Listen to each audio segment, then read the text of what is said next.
আজ আমরা community health nursing বা চাইল্ড হেলথ নার্সিংয়ের একটা টপিক গ্রোথ অ্যান্ড ডেভেলপমেন্ট। এবার ইনফ্যান্ট চাইল্ড গ্রুপের গ্রোথ অ্যান্ড ডেভেলপমেন্ট আমরা অ্যাসেসমেন্টটা কীভাবে করব, বা ইনফ্যান্ট চাইল্ড গ্রুপের গ্রোথ অ্যান্ড ডেভেলপমেন্ট অ্যাসেসমেন্টের ফরম্যাটটা কী সেটা সম্পর্কে আজ জানবো। তো সেটা জানার আগে ফার্স্ট জানতে হবে কি ইনফ্যান্ট চাইল্ড গ্রুপ আমরা কোন এজ গ্রুপটাকে বলছি। মানে ফার্স্ট 1 মান্থ কমপ্লিট হওয়ার পর থেকে 1 বছর পর্যন্ত এই এজ গ্রুপটাকে আমরা ইনফ্যান্ট এজ গ্রুপ বলছি। এবার এই ইনফ্যান্ট এজ গ্রুপের গ্রোথ অ্যান্ড ডেভেলপমেন্ট আমরা অ্যাসেসমেন্টটা কীভাবে করব। তো ফার্স্ট কি বলছে না পেশেন্ট প্রোফাইল। ফার্স্ট পেশেন্ট প্রোফাইলের মধ্যে কি রয়েছে না নেম। সেখানে আমার ওই যে চাইল্ডটাকে আমি নিয়েছি সেই চাইল্ডের কি নাম রয়েছে বা তার কি নাম দেওয়া হবে সেটা সম্পর্কে সেটা ফার্স্ট লিখব। তারপর কি এজ, মানে আমি ওই 1 মাসের পর থেকে 1 বছর পর্যন্ত ও যত এজের আমি চাইল্ডটাকে নিয়েছি, যার আমি গ্রোথ অ্যান্ড ডেভেলপমেন্ট অ্যাসেসমেন্টটা করছি, তার এজটা কতটা সেটা আমি লিখব। তারপর ডেট অফ বার্থ, তার ডেট অফ বার্থ কত, সেক্স মেল আর ফিমেল। তারপর কি হসপিটাল নাম্বার, এই হসপিটাল নাম্বারটা আমরা লিখতেও পারি, এটাকে স্কিপও করতে পারি। কেন? কারণ যে মাদারের ডেলিভারিটা হোমে হয়েছে তো তার ক্ষেত্রে হসপিটাল নাম্বারটা থাকবে না, বা কোনো মাদারকে যখন আমরা চাইল্ডের গ্রোথ অ্যান্ড ডেভেলপমেন্ট অ্যাসেসমেন্ট করতে যাই তখন দেখি কি মাদারের হসপিটাল নাম্বারটা মনেই নেই, তো সেক্ষেত্রে আমরা এই হসপিটাল নাম্বার পয়েন্টটা স্কিপ করতে পারি। নেক্সট কি বলছে ডেট অফ অ্যাডমিশন, তারপর কি ওই ডেলিভারির জন্য মাদারকে কোন ডেটে অ্যাডমিশন করা হয়েছিল হসপিটালে সেই ডেট অফ অ্যাডমিশনটা আমাকে এখানে দিতে হবে। এটা হচ্ছে কি পেশেন্ট প্রোফাইল। এখানে আমরা আর একটা পয়েন্ট অ্যাড করতে পারি কি সেই মাদারের নাম কি বা মাদারের এজ কি বা তার mode of delivery, normal vaginal ডেলিভারিতে হয়েছে না সিজারিয়ান সেকশনে হয়েছে সেটা আমরা এখানে অ্যাড করতে পারি। তারপর কি বলছে হিস্ট্রিতে কি করতে হবে না পাস্ট হিস্ট্রি। এক্ষেত্রে কি আমি ওই চাইল্ডের মাদারের পাস্ট হিস্ট্রিটা আমি চেক করব যে পাস্টে তার কোনো ডিজিজ কন্ডিশন ছিল কিনা, কোনো ইলনেস ছিল কিনা, কোনো প্রবলেম অ্যারাইজ করেছিল কিনা, সেটা যদি থাকে তো কি ছিল সেটা আমি এখানে লিখবো, আর যদি না থাকে তো সেক্ষেত্রে আমি নাথিং সিগনিফিকেন্ট আমি লিখতে পারি। তারপর কি বলছে প্রেজেন্ট হিস্ট্রি থেকে বর্তমানে সেই মাদারের কোনো ডিজিজ কন্ডিশন, কোনো ইলনেস, কোনো প্রবলেম কিছু আছে কিনা সেটা আমাকে জানতে হবে। তারপর কি ফ্যামিলি হিস্ট্রিতে কী করবো না ফ্যামিলিতে কোনো কারোর ব্লাডের কোনো ডিসঅর্ডার আছে কিনা, থ্যালাসেমিয়া আদার্স কোনো জেনেটিক কোনো প্রবলেম আছে কিনা সেটা আমাকে এখানে লিখতে হবে। তারপর কি বলছে অ্যান্টিনেটাল হিস্ট্রি, মানে কি মাদার অ্যান্টিনেটাল পিরিয়ডে মাদারের কোনো ডিজিজ কন্ডিশন ছিল কিনা, কোনো প্রবলেম ছিল কিনা, সেটা কি ছিল সেটাকে আমি আইডেন্টিফাই করব। যদি থাকে তো সেটা আমি এখানে লিখবো, যদি না থাকে আমি নাথিং সিগনিফিকেন্ট লিখবো। তারপর কি ন্যাটাল হিস্ট্রি মানে কি ডেলিভারি টাইমে মাদারের কোনো প্রবলেম অ্যারাইজ করেছিল কিনা, কি মেথডে ডেলিভারিটা হয়েছে, সেক্ষেত্রে এপিসোটমি দিতে হয়েছে কিনা, কোন টাইমে হয়েছে, সেই জিনিসগুলো আমি ন্যাটাল হিস্ট্রিতে লিখবো। তারপরে কি পোস্ট নেটাল হিস্ট্রি মানে কি মাদারের পোস্ট নেটাল পিরিয়ডে কোনো প্রবলেম অ্যারাইজ করেছিল কিনা, পোস্ট নেটাল পিরিয়ডে মাদার ঠিকঠাক ছিল কিনা, বেবির ওয়েট কত ছিল, এই সমস্ত জিনিসগুলো আমি পোস্ট নেটাল হিস্ট্রিতে লিখতে পারি। অ্যান্ড লাস্ট কি বলছে ইমিউনাইজেশন মানে কি আপ টু ডেট পর্যন্ত ওই চাইল্ডের ইমিউনেশন শিডিউল অনুযায়ী প্রত্যেকটা ভ্যাকসিন দেওয়া হয়েছে কিনা, প্রপার ইমিউনাইজেশন হয়েছে কিনা সেটা আমি এখানে লিখবো।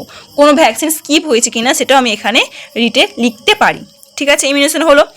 তারপরে কি বলছে গ্রোথ অ্যান্ড ডেভেলপমেন্ট। এবার গ্রোথ অ্যান্ড ডেভেলপমেন্ট আমি ইনফ্যান্টের অ্যাসেস করবো। সেক্ষেত্রে 3টে ছক রয়েছে। ফার্স্টে কি রয়েছে না এরিয়া, মানে আমি কি জিনিস আমি চেক করছি সেটা আমি এই এরিয়ার মধ্যে রাখবো। তারপর কি ফাইন্ডিং অফ বেবি, মানে আমি বেবির মধ্যে কী ফাইন্ডিংস পেলাম সেটা আমি এই ছকে দেবো। নেক্সট কি বলছে এক্সপেক্টেড ইন বেবি, মানে ওই বেবির মধ্যে কি পাওয়ার কথা ছিল সেটা আমি এখানে দেবো। এবার ইনফ্যান্ট মানে কি আমি বললাম কি 1 মাসের পর থেকে 1 বছর পর্যন্ত আমি ওই এজ গ্রুপটাকে বলছি ইনফ্যান্ট।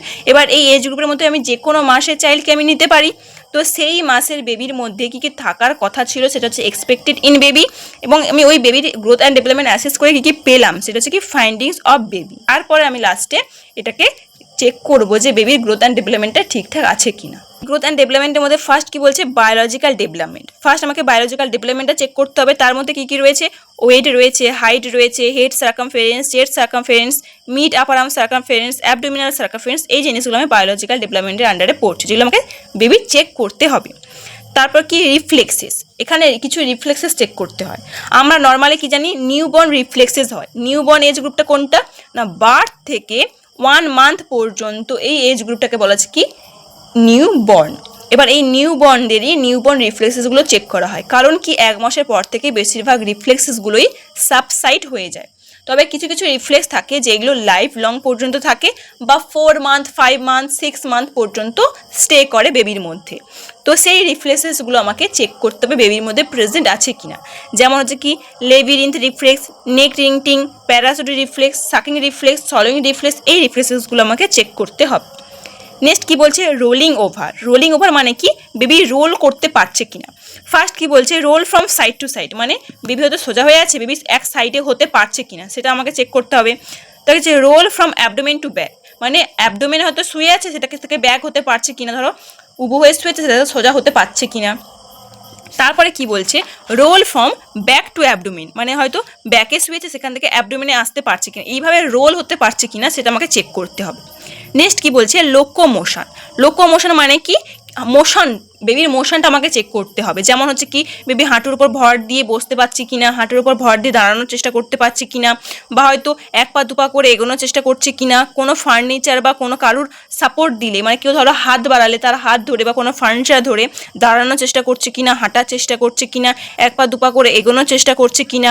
তারপর হয়তো পেটের ওপর ভর দিয়ে হাত পা ছোঁড়া, পেটের ওপর ভর দিয়ে হামাগুড়ি দেওয়ার চেষ্টা করা, এই জিনিসগুলো বেবি করতে পারছে কিনা সেটাই হচ্ছে কি লোকোমোশন আমি চেক করব। নেক্সট কি বলছে ফাইন মোটর। লোকোমোশনের পর আমি ফাইন মোটর চেক করব, ঠিক আছে, যে তার মোটর ফাংশনটা কেমন হচ্ছে। নেক্সট বায়োলজিক্যাল ডেভেলপমেন্টের পরে আমি কি করবো না কগনিটিভ ডেভেলপমেন্ট চেক করবো, বেবি কাজ করছে কিভাবে কাজ করছে, কগনিটিভ ডেভেলপমেন্টে বেবির মধ্যে কিভাবে হচ্ছে। তার জন্য ফার্স্ট কি চেক করতে হবে না সেন্সারি মোটর ফেজ, যার মধ্যে কি রিফ্লেক্সেসগুলো চেক করবো, যেমন সাকিং সলিং যে আগে রিফ্লেক্সগুলো বললাম সেগুলো আমি চেক করবো। মাদারকে জিজ্ঞাসা করবো বেবি এই মায়ের দুধ টেনে খেতে পারছে কিনা, বেবি ঢোক গিলছে কিনা, এই জিনিসগুলো আমি মাদারের কাছ থেকে জিজ্ঞাসা করবো। তারপর কি বলছে প্রাইমারি সার্কুলার রিয়াকশন, যেভাবে কি হচ্ছে না recognize stimulus that produce a response, মানে কোনো জায়গা থেকে হয়তো কোনো আওয়াজ আসছে বা কোনো জায়গা থেকে কোনো শব্দ আসছে, বেবি কোথা থেকে আসছে সেটাকে রেকগনাইজ করতে পারছে কিনা সেটা দেখবো। বা হয়তো বেবি কোনো খেলা খেলছে সেখান থেকে সে আনন্দ পাচ্ছে কিনা, সে মজা পাচ্ছে কিনা, কোনো কাজ করতে গিয়ে কোনো খেলতে গিয়ে সেটা আমাকে চেক করতে হবে।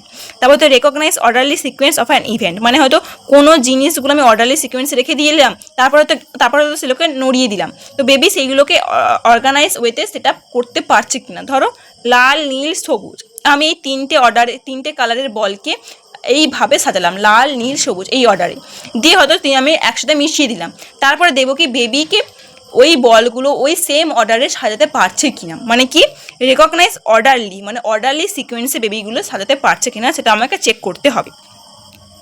নেক্সট কি সেন্সারি সার্কুলার রিয়াকশন, আমি প্রাইমারি সার্কুলার রিয়াকশনটা চেক করে নিলাম, এবার সেকেন্ডারি সার্কুলার রিয়াকশনটা আমি চেক করব।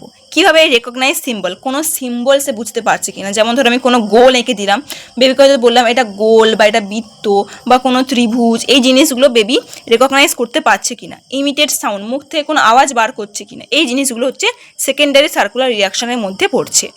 নেক্সট কি coordination of secondary scheme and their application to new situation, মানে কোনো সিচুয়েশানের সাথে কোনো আদার্স কোনো কিছু অ্যাটাচ করা, যেমন হচ্ছে অ্যাসোসিয়েটেড সিম্বল উইথ ইভেন্ট, মানে আমি দেখলাম কি এই ইভেন্টের সাথে এই সিম্বলটা অ্যাটাচ রয়েছে, তো পরবর্তীকালে সেই ইভেন্টের সাথে সেই সিম্বলটাকে অ্যাটাচ করতে পারছে কিনা বেবি সেটা আমাকে চেক করতে হবে। সেটা কি হবে, ধরো কোনো খেলনা কিভাবে সেটাকে ঘোরানো হয়, বেবিকে তো দেখানো হচ্ছে যে বলটাকে আমি এইভাবে মারলে বলটা গোল গোল করে ঘুরছে, বা এই খেলনাটাকে আমি এইভাবে টান দিলে খেলনাটা গোল গোল হয়ে ঘুরছে। তার এই জিনিসটা যখন বেবি দেখে নিচ্ছে তাহলে বেবি বুঝতে পারছে কি এই খেলনাটা কিভাবে খেলে বা কীভাবে পারফর্ম করে, তাহলে পরবর্তীকালে বেবি কী করবে না ওটাকে মারার চেষ্টা করবে বা ওটাকে ওইভাবে টানার চেষ্টা করবে। তাহলে কি একটা কনসেপ্ট রয়েছে বেবির মধ্যে যে কোনো একটা অবজেক্ট সেটা কীভাবে পারফর্মস করছে, বোঝা গেছে জিনিসটা কি।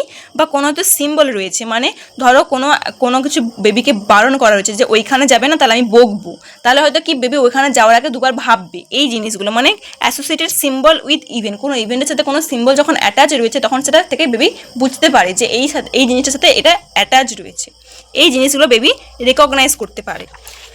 সোশ্যাল ডেভেলপমেন্টের মধ্যে কি পড়ছে না বেবি সোসাইটির সাথে কতটা মিশতে পারছে, রেকগনাইজ পেরেন্টস, বাবা মাকে বুঝতে পারছে কোনটা বাবা কোনটা মা, হ্যাজ ফিয়ার ফ্রম স্ট্রেঞ্জার, কারা স্ট্রেঞ্জার তাদেরকে দেখে ভয় পাওয়া, এই জিনিসগুলো বেবি বুঝতে পারছে যে কারা অচেনা মানুষ, hold arm out to pick up, মানে যখন কেউ তাকে তোলার চেষ্টা করছে বা কোলে নেওয়ার চেষ্টা করছে তখন সে 2 হাত বাড়িয়ে দিচ্ছে।